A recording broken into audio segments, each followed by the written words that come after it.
Hey everyone, Jonathan Kellert here. Hope you guys are doing great, and you had a great Christmas and holidays and New Year's. And that's actually kind of what I wanted to talk about today in our video, because I know a lot of us over the holidays, we got great deals with Black Friday and Boxing Day, and it's quite easy to add to our debt levels.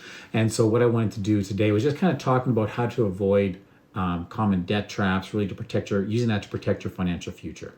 So it's all right, it happens. That's what goes on, no problem. But what do we do going forward to make sure that we're okay and that we're in a good position? But first, I want to start off with some good news. According to a recent survey from CTV, Canadians are prioritizing savings over spendings right now. That's fantastic. Congratulations, everyone. It shows that together we're getting smarter about money. But the reality is, while many of us are trying to save more and spend less, there's an entire industry working overtime to keep us trapped in debt. Credit card companies, lenders, financial institutions have perfected the art of making debt look attractive while hiding the real cost. And if you've come out of the holidays, maybe a bit of a spending hangover, you're not alone. It's the perfect time to make sure we don't fall into the traps that keep people stuck in debt cycles over years. So I really want to break down the top 5 debt traps that financial institutions use, and more importantly, show you exactly how to dodge them so you can get out of that there. So we're going to take a few minutes and just go over each of them on what to prepare for and how to look at them.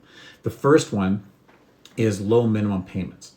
So the first trap, and the most insidious one, is credit card companies lowering their minimum payment requirements.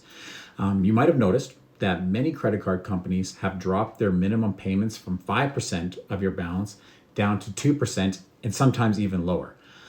On the surface, it seems helpful. Great, I can afford my credit card payment this month, is a lot easier. But honestly, it's public enemy number one for anyone trying to get out of debt.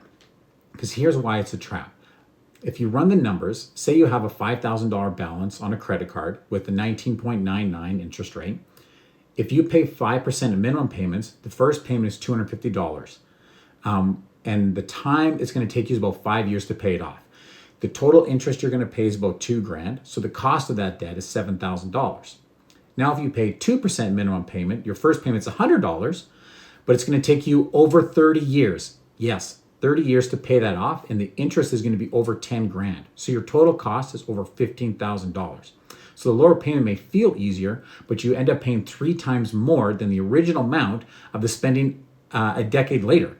So according to the Financial Consumer Agency of Canada, Canadians who only make minimum payments actually end up paying more in interest than the original purchase price of something multiple times over, which is crazy. Actually, Gail Velasquez, she actually has a show, Till Death Do Us Part, puts it bluntly: minimum payments are designed to maximize the bank's profits, not to help you get out of debt. They're the slow bleed method of keeping you trapped. And that's the truth of it. So I want to give you a few strategies. The first one is pay your balance in full every month. This is the gold standard. That way there's no interest, no trap. If you can't pay the full one, number 2 is pay as much as you possibly can. Not what's comfortable or what's possible. Even that $50 extra per month can make a massive difference. And the third one is set a fixed payment amount that's higher than the minimum payment and never drop below it. Even as your balance decreases, if you can afford $200 a month, keep paying $200 every month, even if the minimum drops down to $100. Number 4 is you can use the debt avalanche method, which paying the minimums on everything except your highest interest cards and throwing every extra dollar you have on that until that one's gone, and then next card and keep going. But remember, that low minimum payment isn't kindness from the credit card company. It's a 30-year death sentence disguised as flexibility.